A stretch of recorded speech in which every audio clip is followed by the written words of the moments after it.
Sekai Talks. ¿Uno de los grupos más queridos de Japón tuvo miedo al éxito global? Estamos hablando de Arashi, el grupo que todo Japón conoce. El evento de debut de Arashi fue anunciado el 15 de septiembre de 1999 a bordo de un crucero en Honolulu, Hawái.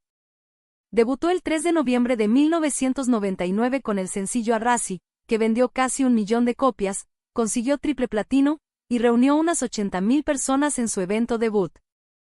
A lo largo de su carrera han obtenido 53 sencillos número 1, récord histórico en Japón. El grupo ha logrado tener el puesto número 1 en diversas categorías, incluyendo sencillos, álbumes y vídeos. Los discos digitales, Ura Arabest y 5x20 al The Best, ocuparon los 5 primeros lugares del ranking digital en Oricon, algo sin precedentes. Los lanzamientos en DVD y Blu-ray alcanzaron cifras millonarias en ventas la primera semana consecutivamente por 9 años. El Tour Neversery Tour 5x20 del 2018 al 2019. Se realizaron 50 conciertos en los principales domes japoneses y asistencia total de 2.37 millones de personas, convirtiéndose en la gira más grande en la historia de Japón. Los conciertos totales en 17 años alcanzaron más de 10 millones de asistentes en vivo, la cifra más rápida en hacerlo en Japón. En 2019 Arashi encabezó el poder de movilización de Nikkei Entertainment con 1.818.000 asistentes en 36 conciertos. Ventas totales estimadas de más de 54 millones entre unidades de álbumes, sencillos y videos. Ranking de ingresos en la era Reiwa, Arashi ocupa el segundo lugar tras BTS, con 46.790 millones de yenes. Su fanbase, contaban con más de 2 millones de miembros en su fan club antes del hiato en Japón. Pero a pesar de todo esto, ¿por qué no salieron a conquistar el resto del mundo? Es una pregunta difícil de contestar. Japón ha estado abierto al mundo desde mucho antes de sus competencias actuales Corea y China. La animación japonesa es parte de la cultura de muchos países y su fandom está en todo el mundo ya que crecimos con animaciones y música J-pop. Los que iniciamos la propagación del anime, doramas, películas y música asiática en nuestros respectivos países, llegamos a conocer sobre China y Corea debido a Japón. Todos llegamos por medio del J-pop japonés. A pesar de que Japón controlaba la industria, los otros dos países comenzaron a aprovechar el auge y sacaron provecho de las redes sociales que comenzaban. A diferencia de Japón que se fue quedando atrás, ya que permanecieron en su burbuja, completamente hermética que no dejaba entrar o salir más de la regla. Y aquí, es donde radica el problema de Arashi, pero no solo de ellos, también de otros grupos del J-pop y J-rock. Para aquellos que no sepan, a un concierto de Arashi en Japón no pueden asistir más que los miembros del club de fans. Error garrafal. Se supone que esto es para dar preferencia a las fans, pero todos sabemos que muchos no son fans que se la pasen aferrados a un solo grupo, más bien, tienen varios grupos favoritos y a todos los tratan por igual y si hay concierto irán al de todos los artistas que les gustan. El club de fans estaba cerrado para solo Japón.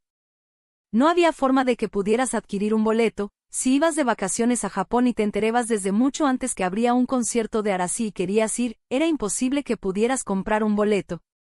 Hace algunos años vi una publicación de una chica, que compartió la trampa que tuvo que hacer para poder asistir a un concierto de Arashi.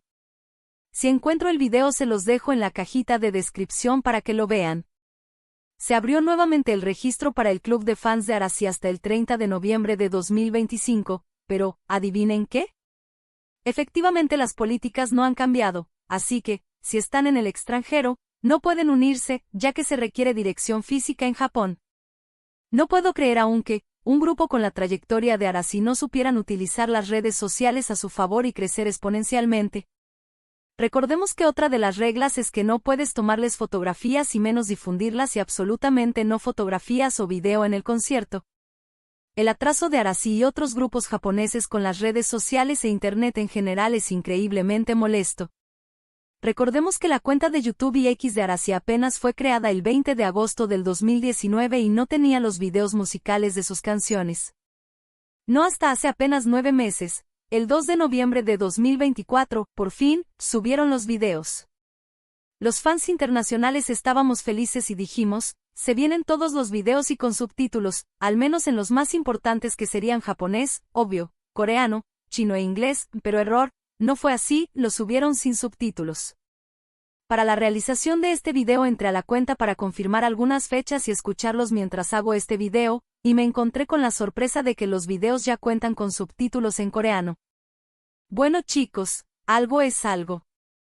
Es sumamente molesto para los fans y decepcionante la poca visión que el grupo ha demostrado tener, en tiempos completamente globales. El miedo al éxito puede ser sumamente fuerte y cualquier artista puede sufrirlo, sin importar de qué país es originario. Recordemos que en una entrevista de DBSK o TVXQ, si mal no recuerdo fue Sia Junsu, mencionó que cuando la empresa les dijo que entrarían al mercado japonés, que debían aprender el idioma, y llegarían como novatos. Él nos contaba que estaba enojado con la empresa y se frustraba porque no entendía el por qué querían obligarlos a entrar al mercado japonés, si ya tenían éxito en Corea, pero con el paso del tiempo, se dio cuenta del bien que les hizo el ser reconocidos por el nuevo público y entendió los motivos de la empresa para presionarlos a hacer algo nuevo y sacarlos de esa burbuja de éxito que tenían en Corea. Busqué mucho la entrevista y no la encontré, pero si alguien la encuentra déjenos el link en los comentarios. ¿Miedo?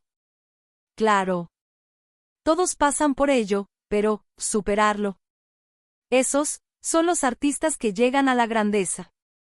Se estrenó el documental Voyage, en Netflix, de forma global el 31 de diciembre de 2019 con todos los episodios simultáneos en 190 países, hubiera sido el colmo que solo lo liberaran para Japón.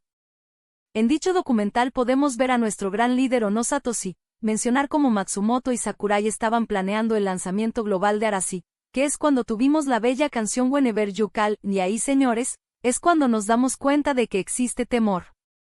Lamentablemente Arashi entró en hiato indefinido a partir del 31 de diciembre de 2020, tras su gira final 5x20.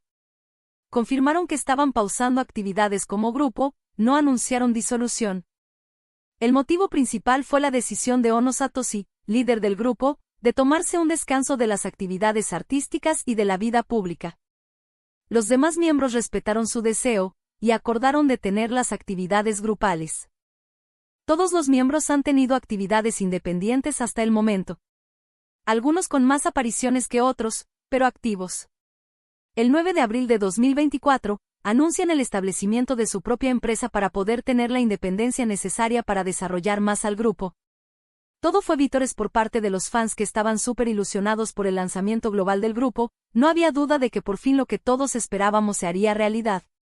Todo para que el 6 de mayo de 2025 Arashi traicionara a los fans anunciando la disolución del grupo para el 2026 después de una gira de despedida, que obviamente solo será en Japón. Los fans internacionales se sintieron traicionados porque estuvieron esperando el regreso del grupo, con todo, es decir, un regreso espectacular y a todos los niveles, con canciones en diferentes idiomas, giras mundiales, pero no, eso solo se quedó en un sueño y el sueño más grande de todos, poder verlos en vivo. Los fans japoneses recibieron con tristeza la separación, pero los han disfrutado por 26 años, así que les desean lo mejor a pesar de la tristeza. Tan importante ha sido el grupo que el gobierno japonés lanzó un comunicado agradeciendo al grupo por su rol como difusores culturales del J-pop en el mundo. Arashi es considerado el grupo más influyente del J-pop moderno, comparable a SMAP por generaciones. Son queridos por su profesionalismo, cercanía a fans y altos valores culturales, ideal como embajadores no oficiales del entretenimiento japonés. Los fans los recordarán con cariño, pero también con un sentido de molestia que se quedará con ellos por siempre. El saber todo lo que el grupo tenía aún por dar, pero que no se atrevieron a salir de su zona de confort. Y el hecho de tener que poner en la misma frase las palabras, Arashi conformidad, no es algo agradable. Cuando las palabras que deberían de estar en esa frase son, Arashi y tormenta. Porque ellos, llegaron a cubrir todo con su talento, pero desafortunadamente, al final, se quedaron cortos. Esperemos que no se arrepientan de su decisión, y si se llegan a arrepentir, que es lo que todos queremos, aún no es tarde para decir, somos Arashi, y después de platicarlo nuevamente, y reajustar nuestros sueños, esta tormenta aún no se ha terminado. Cuéntenme en los comentarios qué piensan de la repentina disolución del grupo. Si aún esperan que cambien de parecer y terminen de construir el sueño tan hermoso que es Arashi. Así como desde hace cuántos años esperan poder verlos en vivo.